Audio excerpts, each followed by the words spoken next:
The views and opinions expressed on this program do not reflect the company, owners, management, staff, clients, or partners.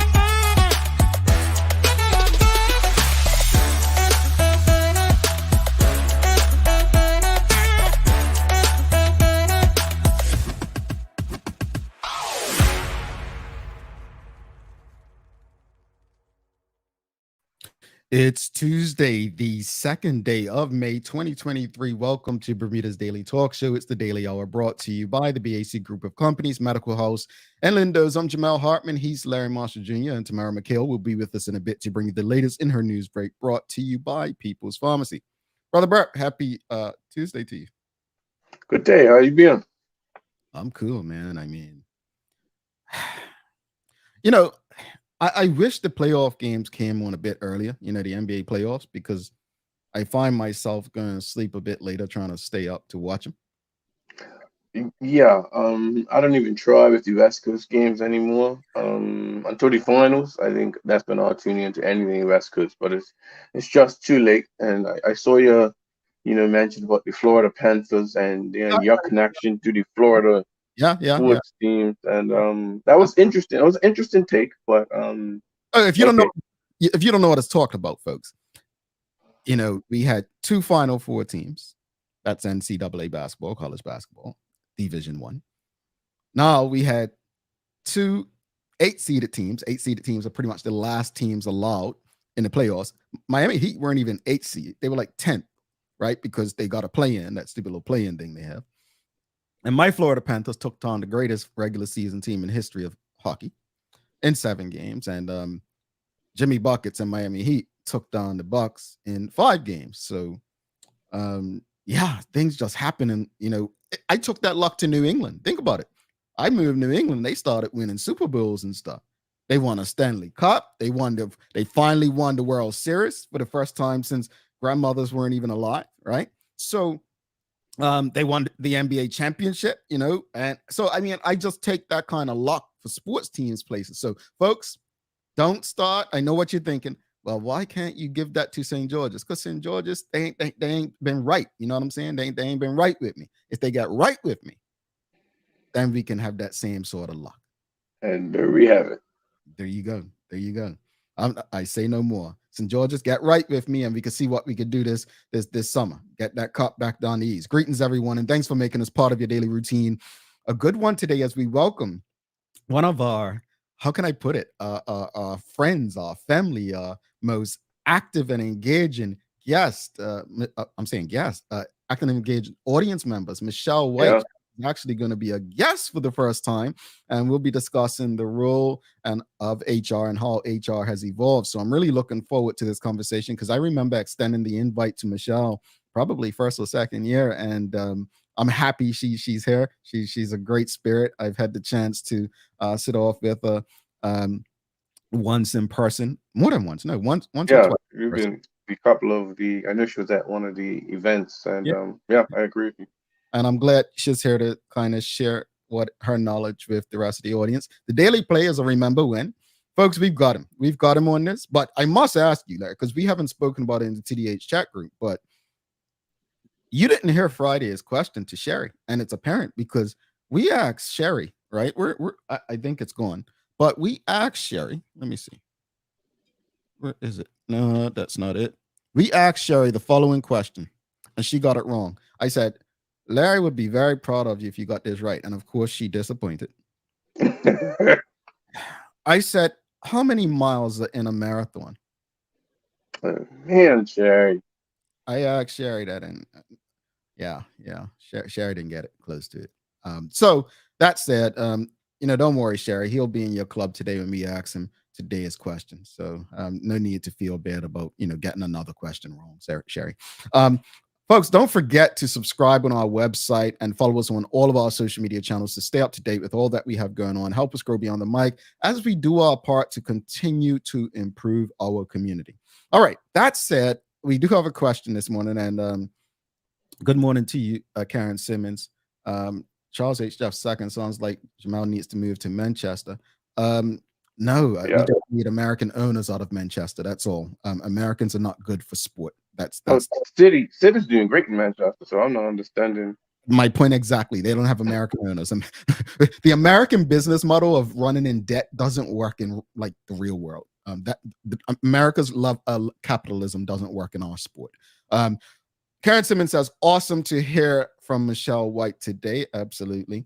And Sherry's sending some apology to you. I'm got you. So she could get another question wrong later on. But anyway, folks, here's the question of the morning. Let's get straight to it.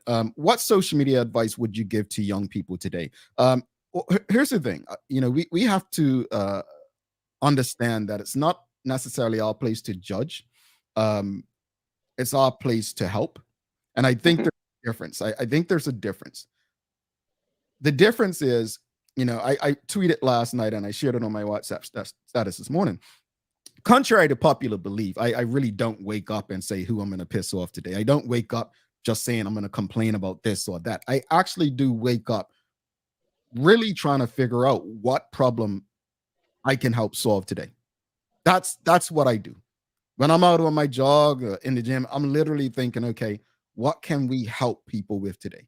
What can we maybe make people think about that they hadn't considered today? So that said, I know it's easy to look at young people and say, oh, they're so bad, they're gone, they're this, they're that, right? When I think the olive branch should be, extended, we should probably say, you know what? We were young. We made mistakes. Luckily for us, we didn't have social media like it is today. So from the most respectful and appropriate space, what advice, what social media advice would you give to young people today? Just think about it. Don't think the first thing that comes off your head like, oh, tell them don't do this or that. What advice would you give them? I mean, would it be something like, you know what? And I'll share this. I'll go first. I'll say this. I was asked by Sloan Johnson at the time. She was with government and she oversaw the Digital Leadership Conference.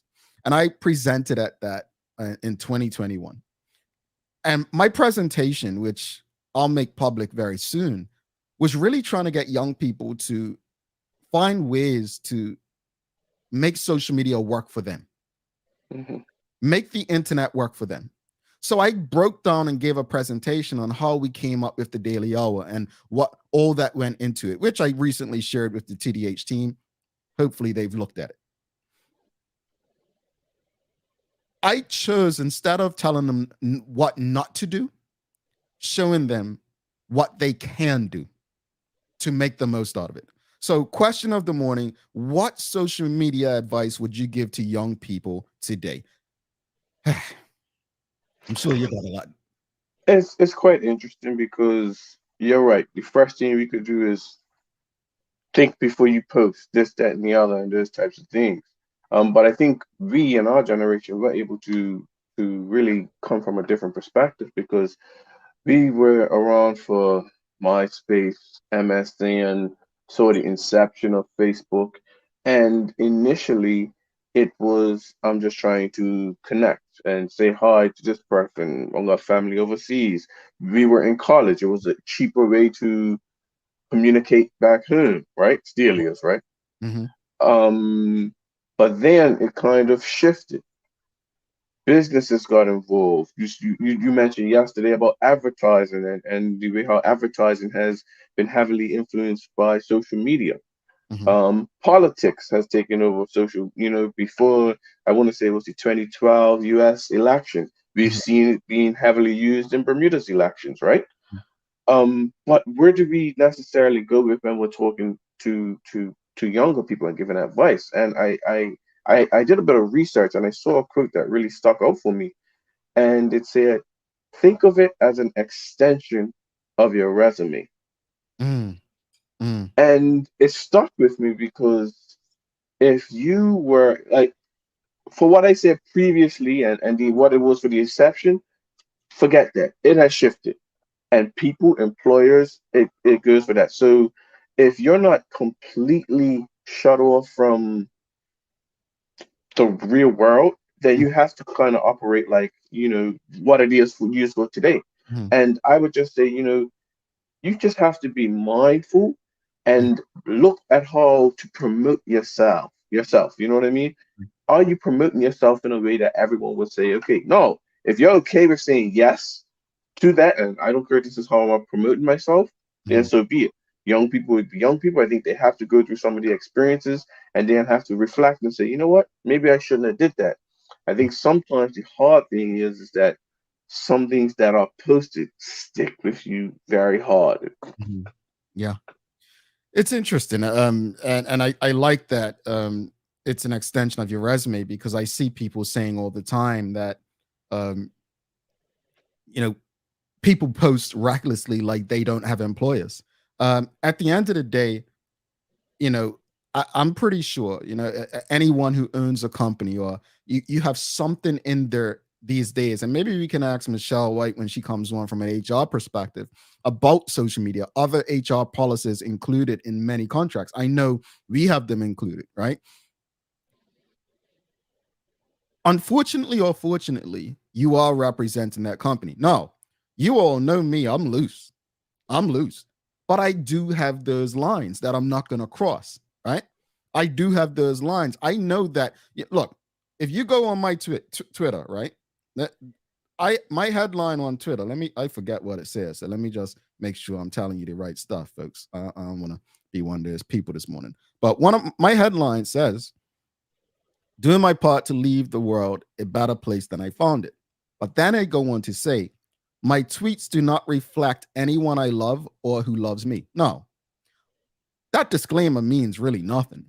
But I put it because what I say doesn't represent my sister or my family or anybody. It doesn't represent them. However, I know how people tie people, others to people's behavior. But simple disclaimers don't really put you, like, if I say something that goes against, if I'm working for a company and I say something that doesn't align with their values, yeah, they're within their right to do what they want within reason, right? Yeah. Without just cause. They're within their right. I don't think we think like that anymore. But I want to go to the audience and let's go to the Instagram. We had quite a few responses on IG. So same question asked: what social media advice would you give to young people today? We have think before you post. Right? Think before you post. I don't do that sometimes. I'm just saying. We have nobody needs to see your every thought, feeling, and action on social media. All right. I think that's something of an obsession. And I think, tell me if I'm wrong. I That think came from the influences, though, right? that's what I'm saying. I think that's more psychological. I think it's psychological. I'm going to be honest with you. I may post to share things, but I'm not posting always for a reaction. You know what I'm Yeah. saying? Like, I think so many, I could care less, but it tells me a lot about individuals. You can learn a lot about a person based on what they post and who they follow, right? HR managers, businesses, companies, they look at stuff like that. People want value. They want value. They want to be tied to people of value. Mm-hmm. Putting up a picture of, I don't want to pick one latest, but I haven't seen this. But let's say a guy, all he does is put pictures of him in a gym, or now that'd be fine if you're what's it called, personal trainer or something. You're showing Yeah. the results. You're showing how you can do this for you. You can help others. Doing it simply because you want likes and followers, well, that's psychological. You know what I'm saying? A woman with a bathing suit every day. Well, if you're being paid, right, to post different bathing suits, and that's different than doing it because You want likes and followers to feel better about yourself. I guess my point is social media is so much more than having others make you feel the way you've always wanted to feel. Yeah, I agree. It's an opportunity to actually learn, teach, connect, network. I'm not telling anyone how to use social media. To each their own. To each their own. But I'm telling you, my advice to anyone, use it to your benefit. Use it to grow. Use it to become better. Use it to be of value to your community. That's what I would say. To each their own, but there's so many opportunities. But whatever you do, try not to use it to harm yourself. And when I say harm yourself, potential opportunities. Let's go. We have be careful what you post because your employers do look sometimes. Most people are only posting the highlight reel, put more effort into your life offline. But we don't know that person. People that put effort in there, that's almost assumption. So I kind of get that. Absolutely. Stop and think before you post. Some parts of your life should remain private. Be careful. These social media streets are no joke. All right, let's go to the audience now, live audience. So let's see what the audience says. Folks, what advice would you give young people today? Social media advice would you give young people today? Sloan Johnson says, just don't do it. This is right here. Nothing ever goes away. Even if you delete that post, somebody may have screenshot it. What's those things called? Cookies? Like, it doesn't go away. Yeah. And one thing what we haven't mentioned before we get back to it, is Bermuda is such a small community. Indeed. And I think that has to be factored into the equation also. Oh, indeed. Absolutely. Sloan Johnson says, really, though, I would tell them to ask if what they are going to post is worth giving up the things they want in life, school, work. Include reputation in that, she says. We've got, oh my. Sherry says, thank goodness there was no social media during Freaknik. Yeah, we might see her in the documentary. Documentary coming up. I don't know. Probably part of that lawsuit. Karen Simmons says, keep parts of your life private. Social media posts are permanent. Yeah. Travis Shroddy says, before posting anything on social media, think about potential consequences of your actions. Yes, it is important to consider how posts may affect reputation, relationships, and future opportunities. Yeah. Mm-hmm. Indeed. Sherry Vanderpool says, how that being said, we really need to interrupt that immediate satisfaction for the need of likes and followers and shock factor. I like that. I agree, Sherry. We remember that video we shared it in the TDH group, folks. So it was a video going around a couple weeks ago, and it was a girl getting in an Uber, not a black car, not a private car or a limo, an Uber, the most public of vehicles, probably more public than a cab at this point, right? She had someone recording her, and honestly, for the life of me, seriously, go to a psychologist, get checked.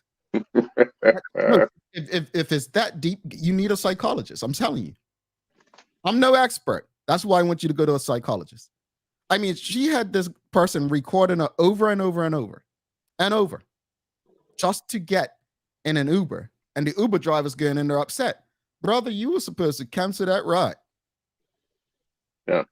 Because it's no way you are so obsessed with how people perceive you that you're going to inconvenience others and be like that. No, that said, there's safety aspect. And I want to speak about the safety aspect. If you want to ruin your reputation on social media, that's on you. But be very careful about doing it to others. Be very careful about doing it to dragging people under. So advice with that, folks, be very careful about what you post about others. Because it has a trigger effect. It doesn't just affect you. It can go to 5 different people after that. You just never know. So I like that. Trickle down. Traveling Chatty says, engage in positive communication, be kind and respectful when interacting with others online, and avoid engaging in negative behavior or posting hurtful comments that could impact your future. Yeah, I don't do too well at that. But to her point, I think some of that is subjective in terms of negative behavior. Us fighting conscription loudly was negative to a lot of people because we should have just shut up and went. To me, that wasn't negative. It was more or less, us trying to wake people up and get people to understand. There are people who argue about religion online. Some people say they're negative, right? Others say no, they're actually sharing a different perspective. I think what's negative is subjective a bit, but I take your point in terms of what could be impactful and hurtful. Samcat Plays says, use it only for information gathering, not with the intent on being pressured by what you see. Be you without the need to be seen. Bang, I like that. But keep in mind, folks, not only that, but I remember having this conversation with a former colleague. Follow what interests you. Like, if you ever look at what I follow entrepreneurs pages on Instagram. I follow things that are going to help me grow. And also, social media is not all about what you post, it's how you engage. Like LinkedIn, I probably post once a week or twice a week on LinkedIn, but I engage. I follow certain things that are going to help me grow and help my career and things of that nature. So I think social media is not always for us to be the poster, right? We don't always have to post. I've been privileged to be in a space where I've had the opportunity to educate people on this. I'm not saying anyone has to listen to me, but folks, I can tell you, I don't say this arrogantly or rudely, but I can guarantee you I probably made more money off the internet and social media than people with 10,000, 20,000 followers and likes and follows. I know a little something. Yeah. I mean, I don't say that to be rude. I'm just saying, like, make the internet work for you.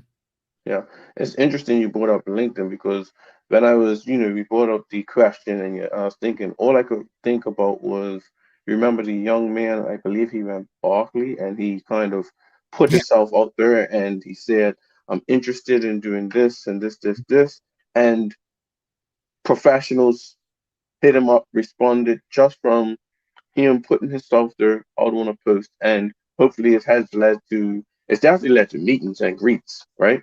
Mm-hmm. But I think that is a great example of how we use social media. Yeah. No, I and that is a perfect example right there of how to utilize social media, how to help yourself, right? In that respect. And I wish I should have put up that post because I remember it. Jody Virgil says, at our MVCC life skill sessions, we've discussed not passing along pictures and videos that are questionable. And yes, we define questionable. Good stuff. Yeah. Carol Griffith would tell them that all that glitters on social media is not gold, and not to compare themselves or their life to what they see others posting. Stay grounded in your own reality. That's the other thing. We see what people post and we immediately, like, some people just stop following people. People compare their lives based on what they see on social media. And sometimes you sit back like, that isn't, you know what? Let me mind my business. Sherry Vanderpool says, as adults and parents, we also have to guide children and young people early that social media isn't everything. It's actually nothing really. Unless you're making a living from the internet or social media, it's really not as important as most things. Like, it's really not. Jody Virgil says, we also discuss and create lists of consequences. This encourages the young people to critically weigh up their own actions. And Ramon Smith says, social media has contributed to a lack of social skills or the one-on-one human engagement. I see this a lot with young people who can't even engage in simple conversations. Absolutely. Absolutely. That is spot on. I mean, remember how, back in the day when you had to pick up that landline when you was trying to talk to a girl and you had to say, good afternoon, Mrs. So-and-so, may I speak to? Now all you have to do is and you get instant access. I feel that breakdown there has messed it up. Like you couldn't just be so brazen and say anything. You had to act accordingly. You just took me back, man. I had a lot of good relationships with some fathers because they scared the crap out of me. Like, you always hope the father wasn't going to answer the phone too, right? The phone's ringing. You're hoping. The girl never picked up the phone Never one time. Never picked up. It was and then always apparent. then the father answers, "Good evening, Smith residence." Hey, He is, right? I'm hanging up. It ain't that working. Sorry, wrong number.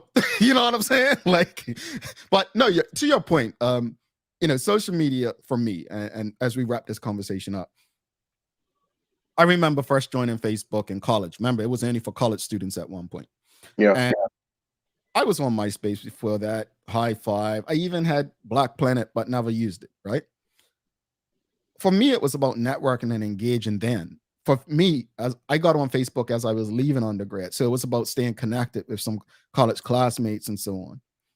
Once I returned to Bermuda in 2007, it evolved. It became so much more. You started to see the attention seeking and all that. It weren't about networking and engaging. It was like, who can get the most friends and so on. And then, to me, the worst of the worst was Instagram. When Instagram came along, I mean, Instagram's a necessary evil, but Instagram literally ruined the psyche of so many people. Like, it gave this thing where, oh shucks, I can make people make me feel a certain way. Let me post this, right? But again, it's a necessary evil because it's done wonders for people and their businesses.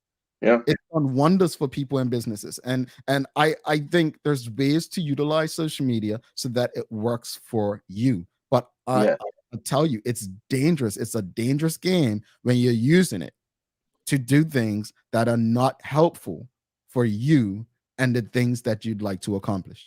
yes. And lastly, tons of people use social media in a way that they want to and they're fine with. And of course, we're not talking about them. If you want to post what you're doing for this, that's totally up to you.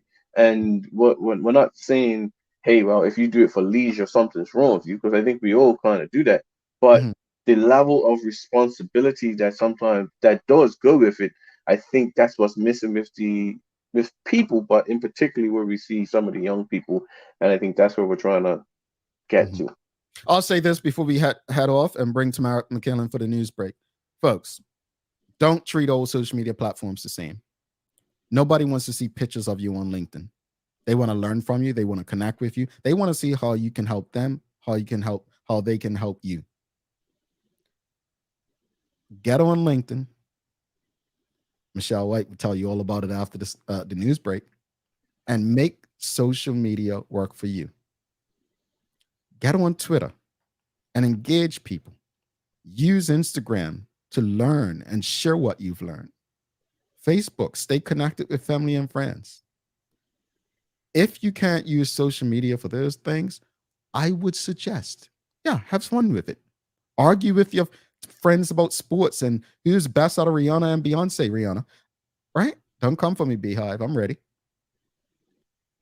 But find ways where it's not mentally breaking you. Find ways where you're not harming others or yourself. Find ways to make a valuable contribution to your community through the internet and social media. But don't be one of those people who takes away the good in yourself, others, and your community. It's there for us to use. Use it wisely. Let's bring in Tamara McKill for the news break. And after that, we've got our good friend, Michelle White, coming up. We're talking about HR. Stick with us.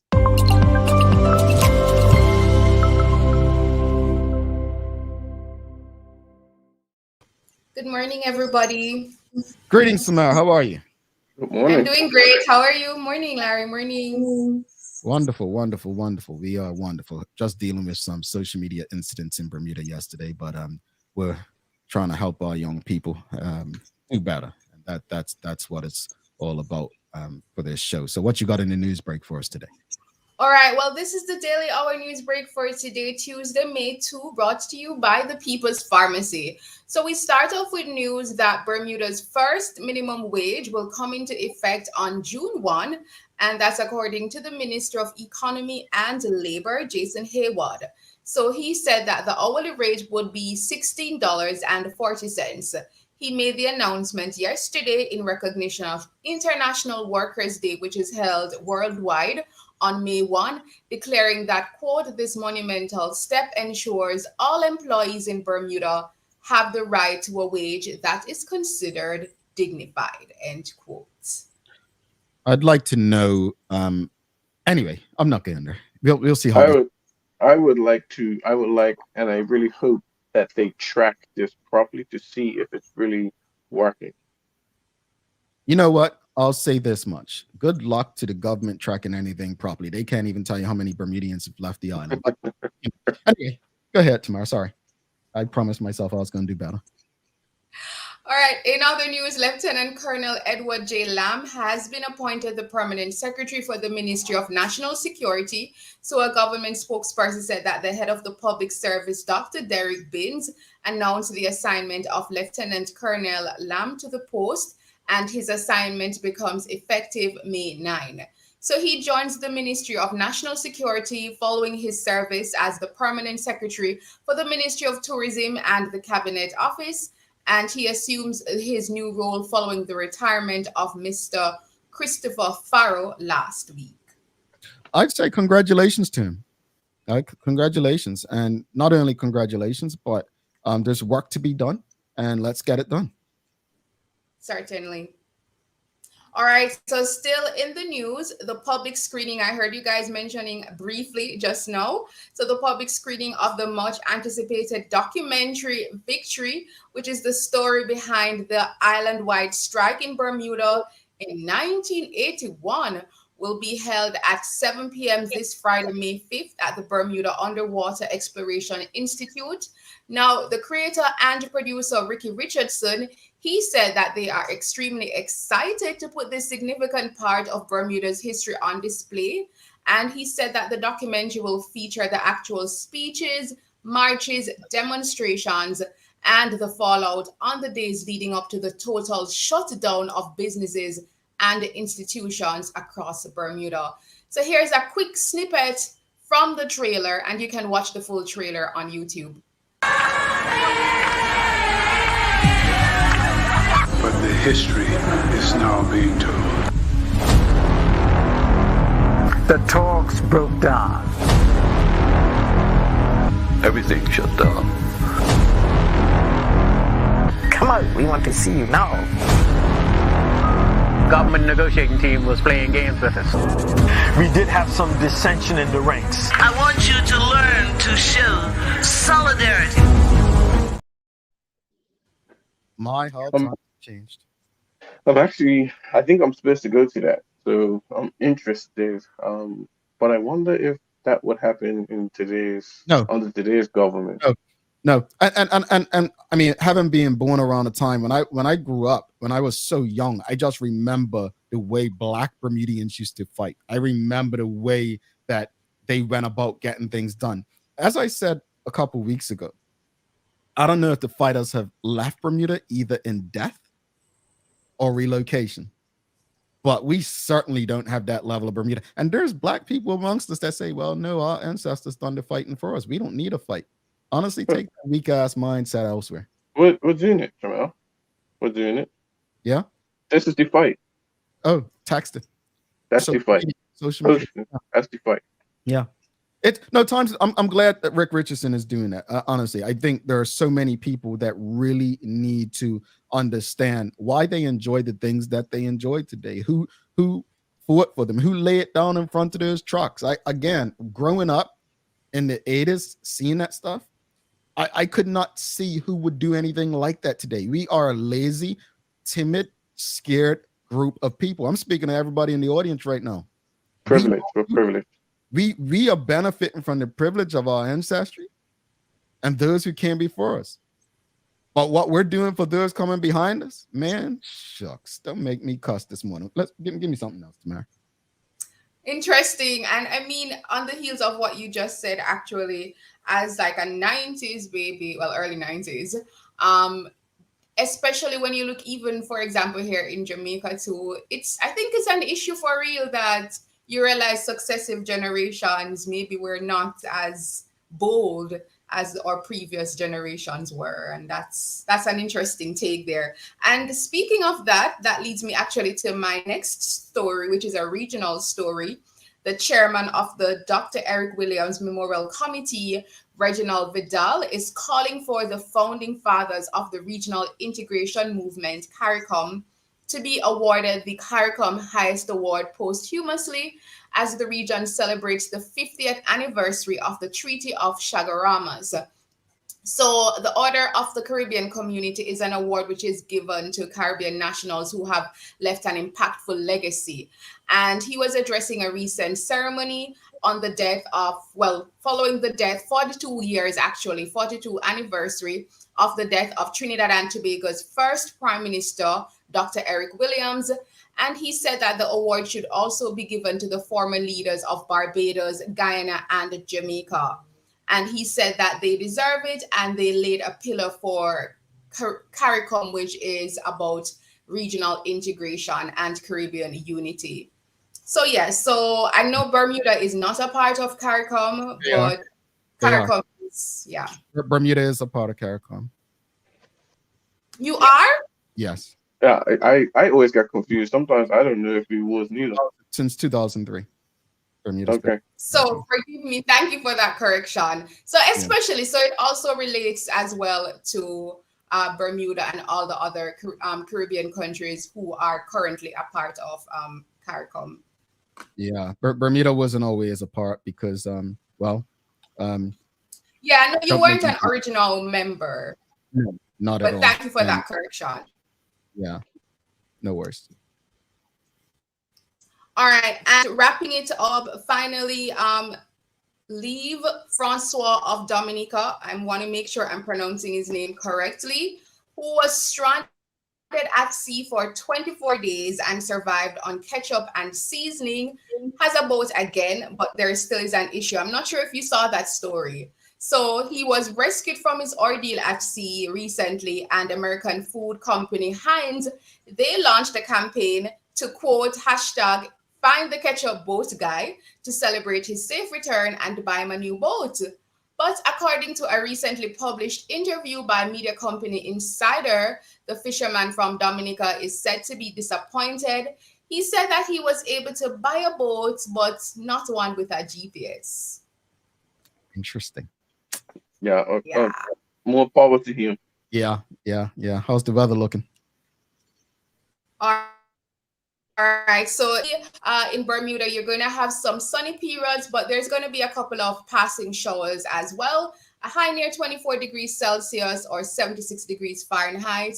And here in Jamaica, it's going to be partly cloudy in some areas, but it's already very sunny and hot in Kingston, Jamaica. All right. What's the days of the year, Bert? Today is International Harry Potter Day. However, in the US, it's National Teacher Day, and as a former educator, I always take the time to highlight my educators. No, I will not be going back in the classroom to enjoy International Harry Potter Day, and for those in the US, National Teacher Day. Why wouldn't you go back in the classroom? To the politics. Oh, okay. I just thought he might have chose prison. Anyway, Tamara, thank you so much. Have yourself a wonderful day. Thank you. Have a great day. All right. Yes, thank you, Charles, an associate member since 2003. I'm not a full member. We're going to take a quick break. We've got a very special guest waiting in the back. Folks, if you appreciated the discussion and the news break today, give us a thumbs up, a love, a like. Stick with us, and we'll be back with our guest today, Michelle White. We're talking about HR.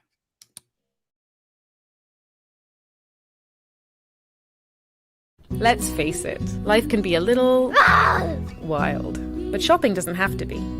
I choose Peoples, so that whether it's a prescription that needs to be filled, a toy for my little terror, or a gift for a new addition to the family, we'll see about that. Everything's available in one convenient location. Some call it Peoples. I call it my one-stop shop in the city. Peoples, we're here for you.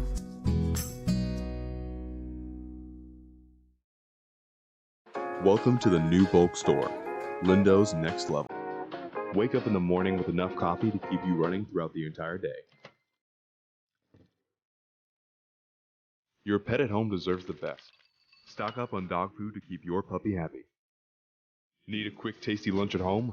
Your chicken nuggets will be jumping right out of the freezer. What's a movie night without popcorn? You can never have too much. Lindo's Next Level. Why go anyplace else? Mom's celebrating her 70th birthday next month. Have you noticed her age is catching up with her? Yeah. Plus, she's having a hard time getting up and around like she's used to. I would sure hate to see her fall. At Medical House Limited, we can help make life situations easier. We have electric beds, motorized scooters, bath stools, walkers, you name it. Mom's been real good to us. We'll get her birthday and Christmas gifts from Medical House. Medical House has relocated next to the Dendy Town Field. Number 6 Bakery Lane, Pembroke. Telephone 292-3622. All righty, welcome back to the Big Show. Larry Marshall Jr., myself, Jamel Hartman. It's the Daily Hour brought to you by the BAC Group of Companies, Medical House, Lindo's, and People's Pharmacy. Folks, don't forget to subscribe on our website. Follow us on all of our social media channels to stay up to date with all that we have going on. Help us grow beyond the mic as we continue to do our part to improve our community. I must say, I haven't had used the radio stuff in a while to do this show, but it sounds so much better coming through these headphones. I'm just saying, folks. I don't know what it sounds like on your end, but everything, the quality just sounds so much better. So, maybe I should do this more often. Anyway, we've got a guest coming up, Michelle White. Look, folks, she's one of us. She's a day one. Let's give her a warm TDH Michelle White-like welcome as we bring her into the studio.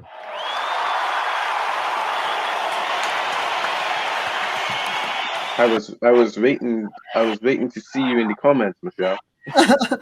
Well, I did one, but I don't want to take over the show. I've already got next 15 minutes, so give me a break. Well, no, hold on. We've got some things to talk about before we start talking on the show. First off, you're on the show, and it's your husband's birthday. Yes, I'm afraid so. Yeah. First off, happy birthday to your husband, and tell him we appreciate him and his support through you. Yes. And then your son's starting his finals today. Yes, sir. It's a busy day in the White House. Yeah, I like that. In the White House, I like it. No, seriously. Good luck. All the best to your son as he takes his finals on.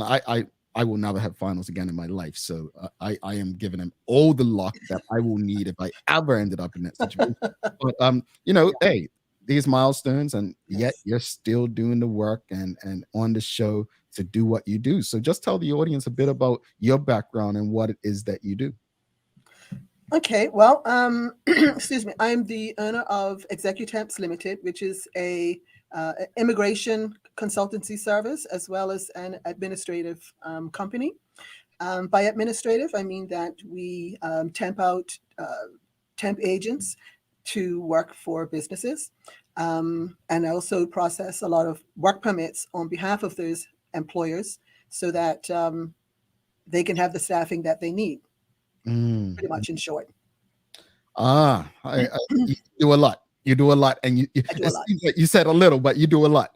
What would you say? The world has changed. Obviously, we were talking about social media earlier and people going for jobs, but what would you say the role of HR is in today's world? In today's world, I think HR has a lot on their plate to have to deal with. Yes, you have the social media. Yes, you have the changing policies. Yes, you have the changes of the different jobs, the job requirements at the end of the day, the technology that goes along with it. They have to keep up with all of the changes of technology, the changes of people and the people's attitudes when it comes to work. What about COVID? Now they're having to deal with whether they have people work in office or out of office. So they're pretty much the heart of a company. Yes, a company has to deal with whatever their particular service is, but HR has to deal with the people as well as the services that this company is providing.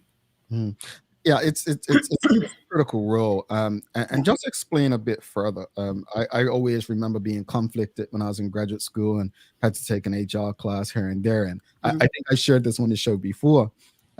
We had to do these little case studies, not little, but we had to do case studies. And some of the questions would be like, okay, if you were the head of HR at a major company and you had to, you were friends with someone, and the company was making cuts, and you had to, you knew they were going to lose their job. We're talking close friend, like you're hanging out with them all the time. Would you tell them or not? And I was always on the side, hell yes, I'm telling them. This is someone's livelihood. And my professor, who was a lawyer by trade, but you can't, like, it's not company policy. And I said, well, guess what? The human element over the company policy any day of the week for me. But anyway, that's just a unique story from when I was in school. And it really helps you understand the important functions of HR. But just explain a bit ago, why is HR such an integral, like, important function of a company structure? Well, at the end of the day, I consider HR as being the heart of the company. They are responsible for identifying talent to do the jobs. They need to understand most of the jobs that the company is going to require. They have to find these individuals. They have to try to make sure that there's a synergy between the individuals within the organization. They have to be aware of the dynamics of individuals. We've got all kinds of, I'll call it disruptors if you wish, but they have all kinds of I've lost my train of thought, but if it wasn't for how the HR department operates, then there pretty much will be no company, because you need to be able to make sure that everything works fine, as well as doing all the paperwork. You want to know what vacations you're getting, and et cetera, and that's administrative in any role that you have. But they have to be able to manage the people, manage the paperwork, make sure that the relationships, make sure people are happy at the workplace. Once upon a time, HR was pretty much a social department, doing all the company picnics and all the parties and so on and so forth, and thinking that that is what's making people happy. Because they weren't getting paid much. But now people are getting paid a lot better. Conditions are a lot better, but still the individual's demanding more. So it's up to the HR department to make sure that they are on top of everything that's going on in the department. Based on what you just said, just a follow-up question real quickly, so HR is really, I mean, we hear about marketing departments, IT, sales, whatever, but HR is actually responsible for the culture of an organization then. Yeah. Pretty much everything. If it wasn't for how the individual, how that HR department functions, what is the marketing department going to be talking about?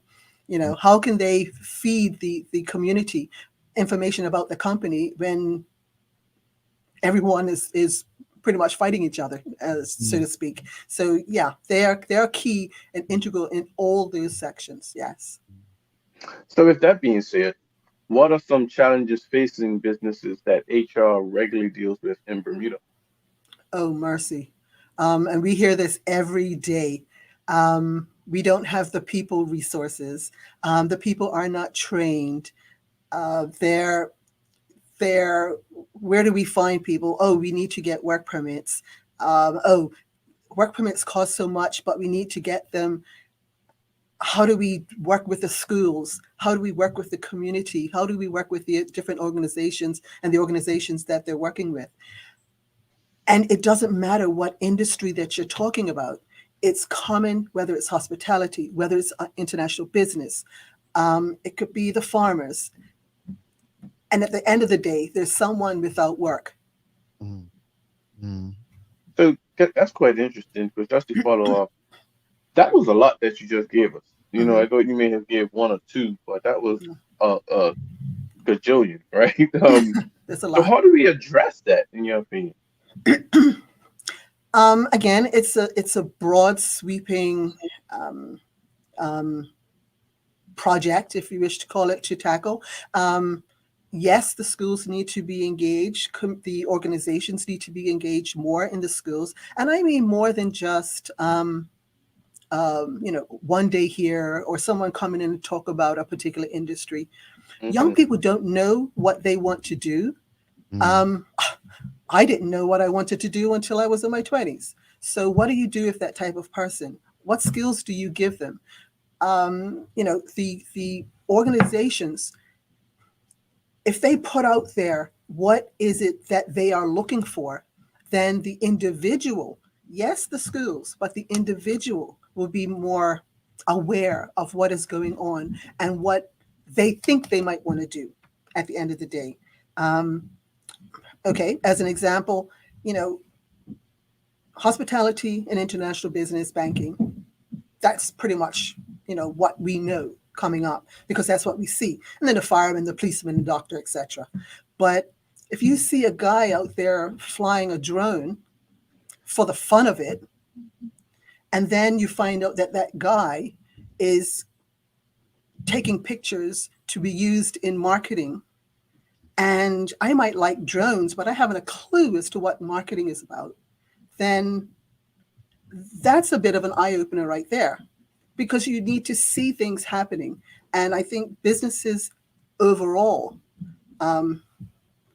I can't tell you, I'm not a marketing person, how they would go about doing this, but there needs to be an awareness of all the different industries, of all the little pieces of the insurance industry, as an example.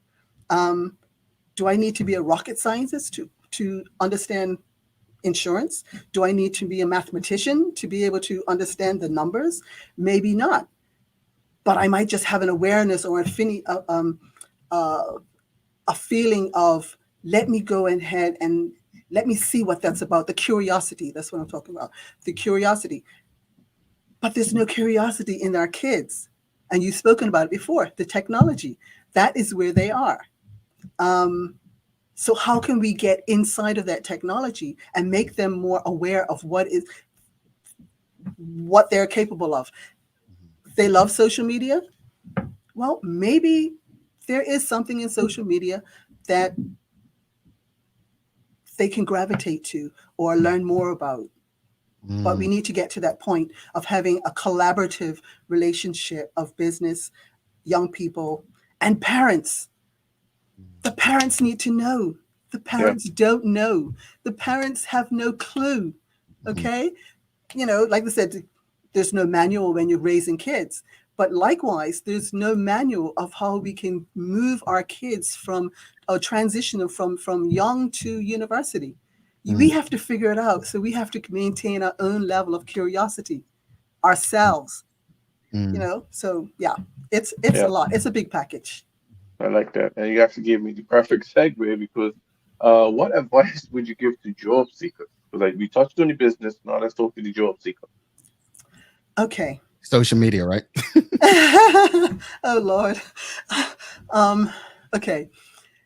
That's another big package. Okay. In my role as the owner of Executemps, I mentioned that I process work permits for businesses. And I also mentioned that I temp secretaries and administrators out to businesses who need support on a temporary basis. Now, in those two capacities, where do I begin? I see resumes, I see applications being submitted for any of those roles. If I was a different person, and I know I'm saying this publicly, but sometimes the paperwork is not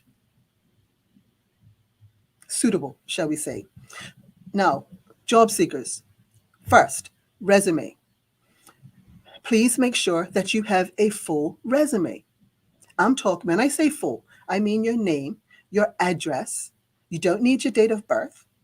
I need to know what schools you went to, what certificates you have. But most importantly, before you even give me a lot of that, I need to make sure that you have listed all of your jobs that you have held during your course of your employment. When I say list, I mean your start date, your end date of each and every job that you've done. If there's a gap, then I would suggest identifying what that gap is. There are many women out there who have stopped work to raise children. Okay, became a new mom, or took maternity leave, or something. because at the end of the day, that one piece of paper is what tells me and the employer about who you are. Okay? That piece of paper is gold.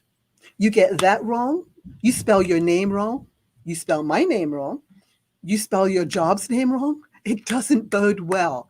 Don't be applying for a job as a secretary or an administrator with a whole bunch of spelling mistakes in your resume, your own resume. Okay? That is first and foremost. Second, I would say is apply for the jobs. I'll preface this by saying, yes, we need to take the steps to move forward, to advance ourselves, to challenge ourselves to do different jobs. But we have to also be realistic. If you have maintained a job as you were a farmer, you babysat, and cashier, and then I see your resume applying for a job as an accountant, as a secretary, Executives does not identify, we don't gather your resume and look for jobs for you, okay? We hold your resume in the event that someone is looking for that particular person, okay? So it's important that you have all of your information there and what your intention of your future employment. You could put a sentence on there that says, I'm in this particular role. Maybe you're changing careers. I'm in this particular role, but I'm looking for something to move into the secondary career choice. Tell me, personally, I mean, there are other organizations, they might just want a one-page resume. If you have a long employment history, you can give me 2 pages. You can give me 3 pages. I don't care. What I want to know is who this person is. I can't always interview everyone. The most I can do is hold your paperwork, be confident that this person is focusing in the right way or has articulated what it is that they're wanting, so that when that opportunity comes available, then I know I can grab your resume, okay? But I can't do that if I don't have that information. So your correct resume and applying for a realistic job placements, okay?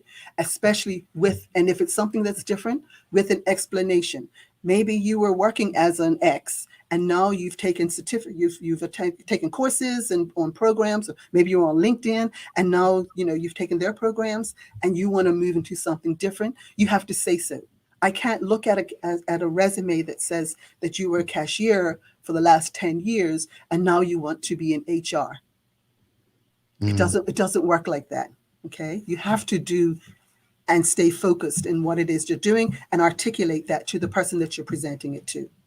Yeah. And thank you for that. I think this is the purpose of what this show is for, to get valuable insight and information. I'm hopeful putting pressure on him. People can clip that and get it out there, because I think that's valuable information that's needed. I'm sorry, I just need to share that. Sherry says she's making me want to change jobs.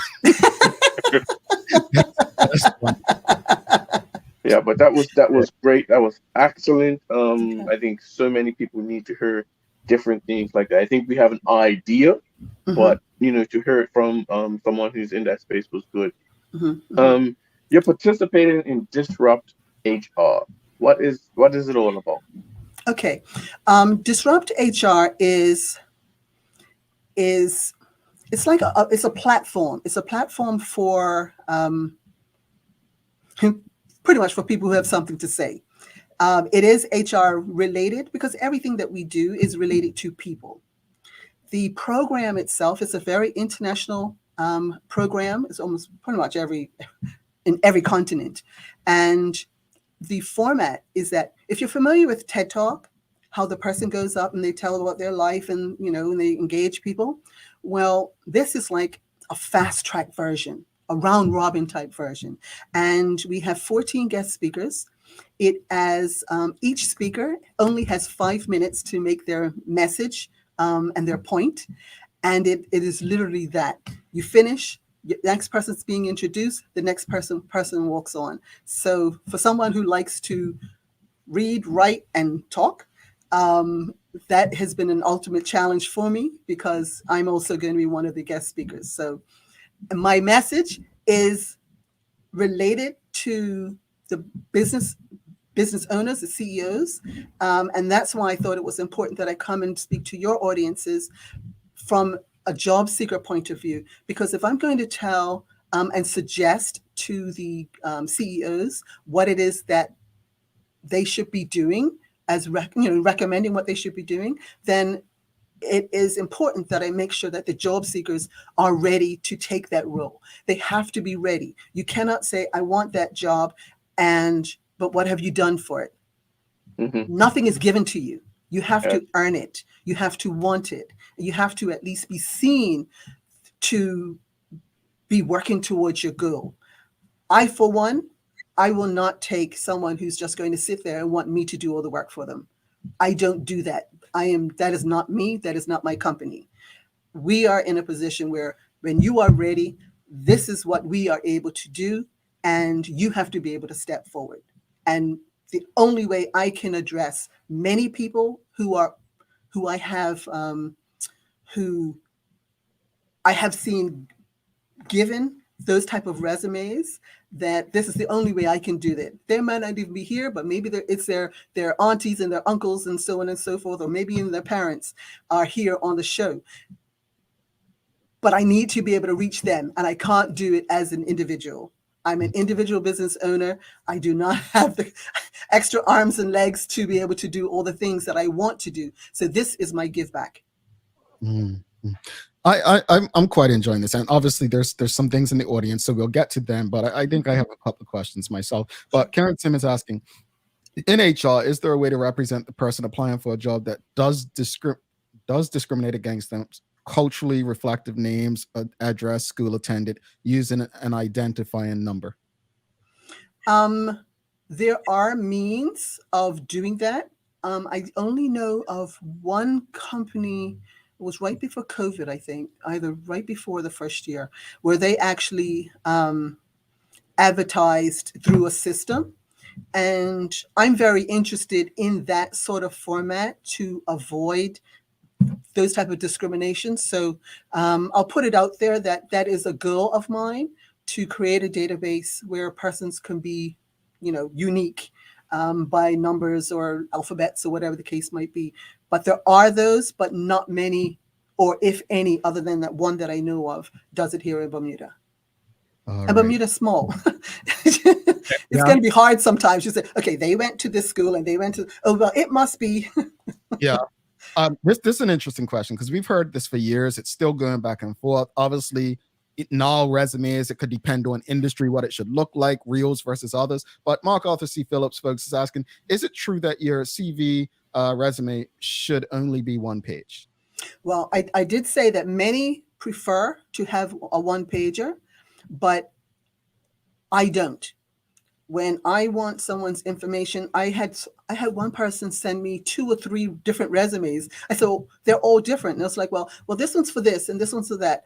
I was like, no, if you are applying for a specific job, it may be possible to screen it down to one page, because if you've had a multiple different jobs, you can probably just say, this job, this date, this is my job title, and it's not going to reflect the actual role that you're applying for, because that's job number 2, 3, and 4. So it may be best to ask if it's appropriate, but I know that for me, I've never been a proponent of one-pagers, because it leaves so much out, and I would rather know everything about you, even if it was.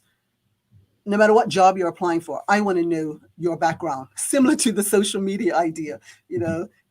That's probably why they go to social media, because if they're accepting one-pagers, they don't know anything about you. Mm-hmm. I want you to go in on this a bit, because I know, we are both big LinkedIn people, but I still think Bermudians just don't get it. Why is LinkedIn such a valuable tool for HR professionals to look for talent? Most likely because LinkedIn is like the 2 or 3 page resume. Because what are you going to do? You're going to put every single thing on there if you're going to work the system correctly. So LinkedIn is your 3 page resume at the end of the day. And when I'm looking for someone, if LinkedIn has a you're able to say that you're looking for work, but you can't just sit there. That looking for work piece, when you're not working it, it's like that person who's sitting on the park bench and say, I sent my resume to you, last week. They're not working it.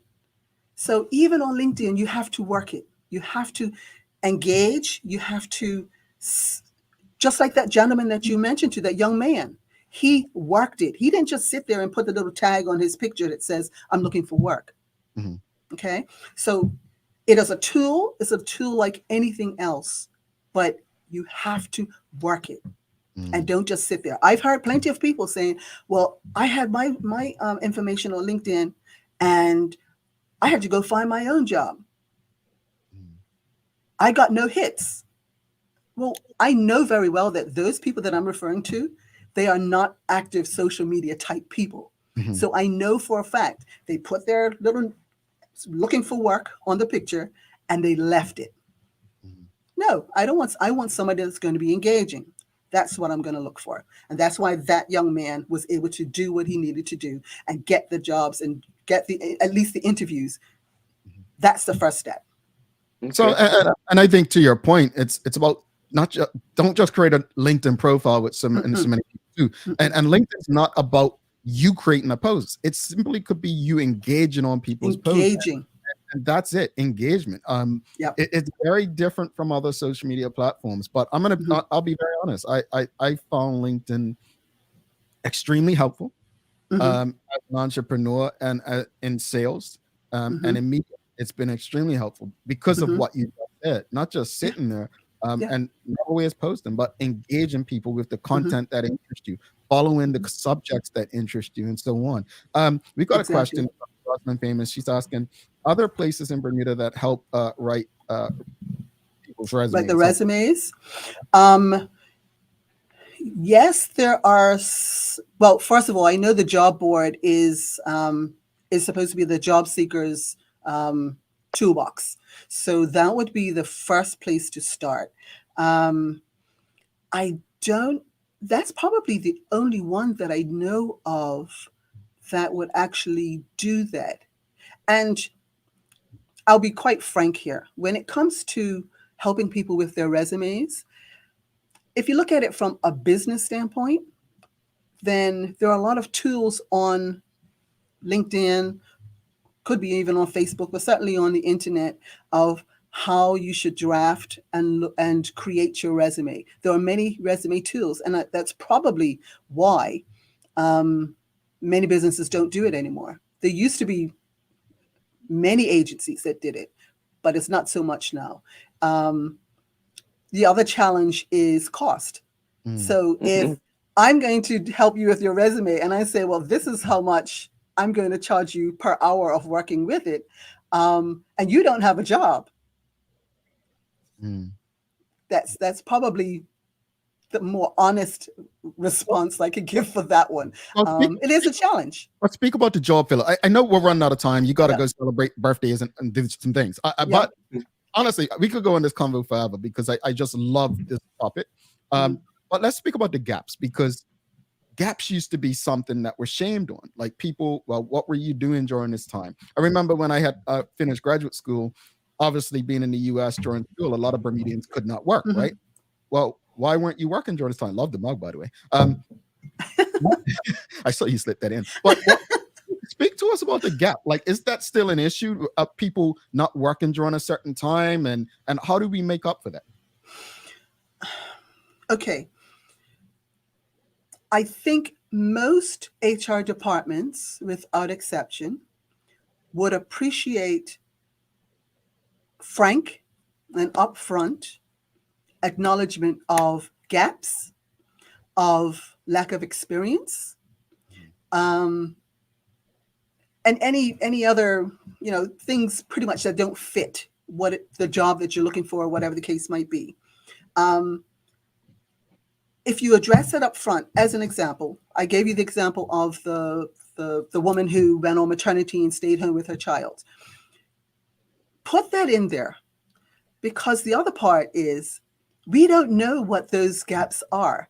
You could have spent those months, years maybe, in jail. And, that might be an important part of, the person that's going to be successful for the job. So it's be frank, be upfront, put in, put fillers in. So if you got a gap from, 1999 to 2001, and then it's 2003 to 2005, what were you doing? Don't let me have to ask you. If I have to ask you, then that's a lot of work. That's considered work. Okay. So fill it, or put some sort of, you were taking night classes, or you were had to stay home and take care of your sick parent, or just put a little one-liner, say this justifies this gap, and you move on. And at least your resume will get looked at. Just don't lie. I'm noticing consistency with a lot of things. With what you just said is, as I say on the show all the time, it's like sales, right? And you go into these meetings, answer the objections before they can ask the questions. That's how it appears to work, and that's what you just did. Go ahead, Bert. Yes. Real quick, because I when you talk about gaps, you guys are talking about years. I myself, when I left education, I had about a 6-month gap. Am I still stating within, even though it was in years, am I still stating what I did within that 6-month gap? I would say maybe you legitimately took time off because you were so stressed out from education. You said, look, before I go start for work, I decided to take some time off for me. Then just put a gap, just put a word in there, personal leave. And then you can explain it when you get your interview. Okay. All right. One last question before you go. Karen Simmons, is there a group/association of HR professionals in Bermuda that, what are the skills and qualities needed to become an HR manager? There is a Human Resource Association. I don't know what their contact information is. I'm not a member of that. But there is one, and I believe they have a Facebook page, and they may also have a LinkedIn page. I believe they do. And what does it take? An appreciation and I wouldn't say like people, but to have an affinity to care about people. Let's put it that way. I care about individuals and their growth and development. That is important to me. I would focus a lot on, training and encouraging people to do better. Some people, they like the level of job that they have, and they're quite happy. So be it. But if you're a person who wants to do more, then I like to encourage those people to do more. And being a successful and being a good HR manager is to understand people. My bachelor's is in social work, and I have a master's in management and human resources. So that's my background. Others may not have that. They'll go straight into HR. Interesting. Michelle White, just to let people know how they can get in touch with you if they'd like to, maybe utilize your services or whatever. Okay. The best is my email, which is executempsbda@outlook.com. My number is 295-8608. All right, Michelle White, thank you so much for coming on. This has been very informative. I have a lot to go back and look at and listen to. It was a lot said that I believe is very helpful. And as Larry said earlier, this is why we do this show. So thank you for being such a loyal part of our team in the audience. And I say team because we are a team, including the audience. And please don't be a stranger. Be honest. I asked you 2 years ago now? I could have, yeah, I think it was 2 years ago. And I said I wasn't ready. I had just started my business. And yeah, so I'm here. This is what counts. I'm here. Absolutely. Okay, No pressure. Sandra, that long too. No, but thank you for doing this. And again, HR, we can talk about all day. There's so many different aspects to it. Some people just think it's firing. Some people think it's just immigration. Some people think it's just literally the pay. But it's so many different factors. So thank you. If I can say one last thing, and in particular, it's about the job board, the government job board. I find that if I was a person that was looking for work, I would hate to continuously get rejection letters. So the main thing is to fill it out properly, put the key words in there that you can do accounts, and then but your resume gets pushed forward to an accountant. That's really a waste of time for that person dealing with it. So just be mindful. That's all I want to say. All right. And thank you all. Happy birthday to my husband. Good luck to my son. And that's it. It's a wrap. Have a wonderful day. We'll talk soon. All right. All right, folks. If you appreciated that conversation, Michelle White, give us a thumbs up, a love, a like. Please share it. We're going to take a quick break. We're going to be right back to wrap it up. And the Daily Plate, I think we've got Larry stumped.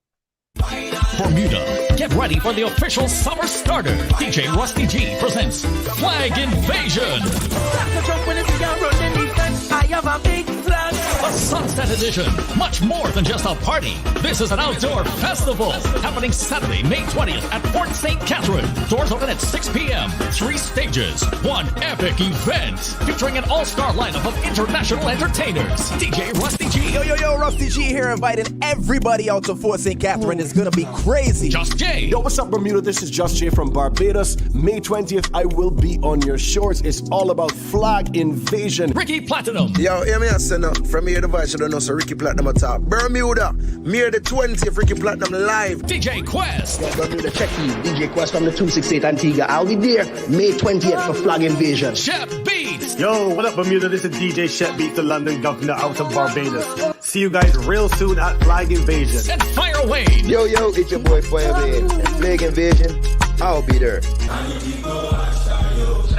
Also featuring Bermuda's finest DJs, Mr. Genius, DJ iBreeze, Marky T, Young Gun Sound, DJ Maestro, Jim Brown, Corey Miners, E.T. Flavor, DJ Young Sai, DJ Derek, and DJ La Jefa. Get your ticket online right now at DJRustyG.com. Sponsored by Cox for Rum, Stoli Vodka, Wicked, and Caribbeer. Ordering from ER Fisheries has just gotten simpler. With just a few clicks of a button, you can place an order for next-day delivery or same-day pickup. Our ever-expanding list of offerings now include grocery pantry items, specialty meats, and bread and dairy items. We know things have been hard, and we're here to make planning for your next meal or party easy. Whether you're a vegetarian or a meat eater, we have what you're looking for. And best of all, it can be delivered to your door in 24 hours or less. Go to www.erfisheries.bm and check out our wide range of seafood, beef, lamb, pork, poultry, fruits, vegetables, and plant-based products, all available at reasonable prices. That's www.erfisheries.bm. Alrighty, welcome back. Thanks again to Michelle White. Honestly, appreciate when our audience comes on and a part of the guest list. We've had quite a few. Karen Simmons.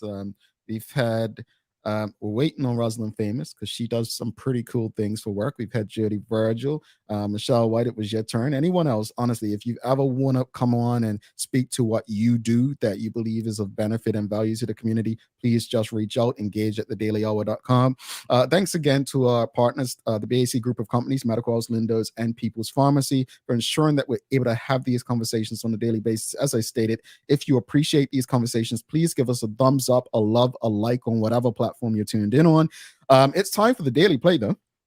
Brought to you by Bermuda Trivia, now available at stores throughout Bermuda. Follow Bermuda Trivia on Facebook, Instagram, Twitter, and TikTok to find out why it's Bermuda's favorite trivia game.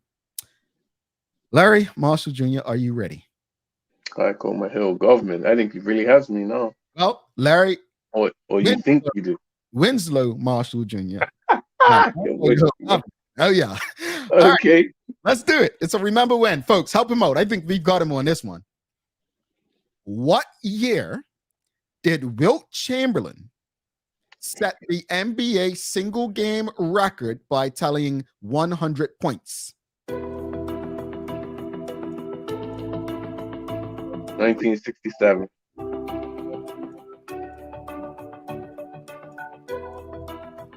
It's close. 1968.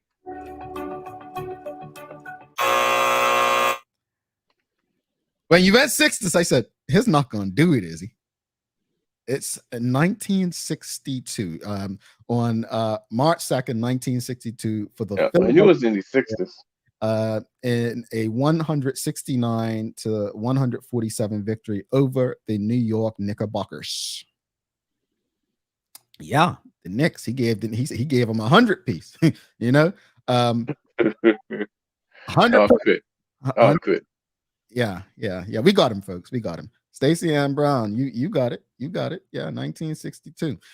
Let's wrap today up. A discussion on social media, then the conversation with Michelle White. Final thoughts. Definitely, I think it kind of ran concurrent, right? Social media being an extension of your resume, I think, you want it to represent you. And if that's the advice we can give our young people, I think that's what we kind of can go for. We can always talk about the other things that, makes you think before you post and whatnot. But I like the positive spin that you kind of gave on it. Michelle White and her company, her explanations were awesome. I think we need to hear what exactly to do when looking for jobs and the role of HR. So I'm very happy and pleased with the information she was able to provide.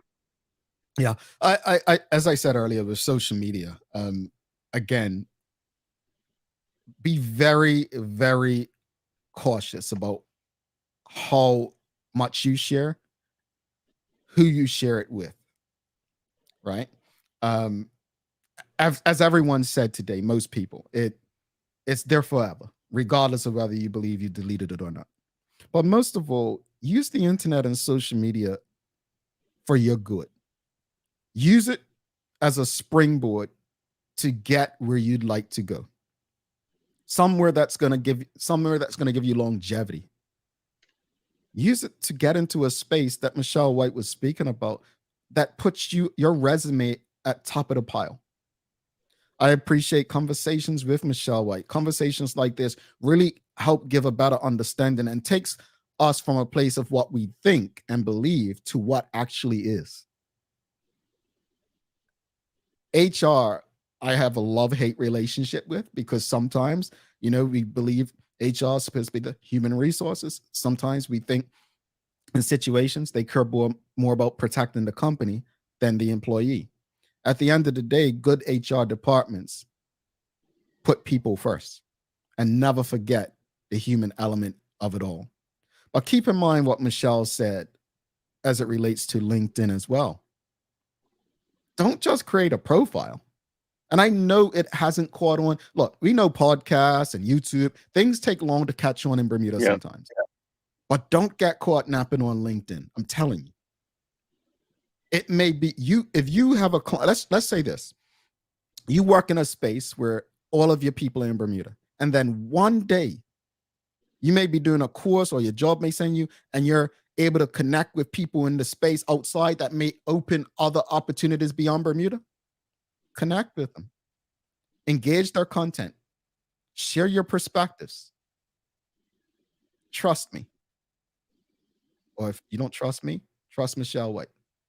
Right, you've got some daily inspiration for us? I do, and our daily inspiration is brought to you by ER Fisheries. Give value, give value, give value, and then ask for business. That's by Gary Vaynerchuk. I like that one. Give value, give value, give value, and then ask for business. What's the point?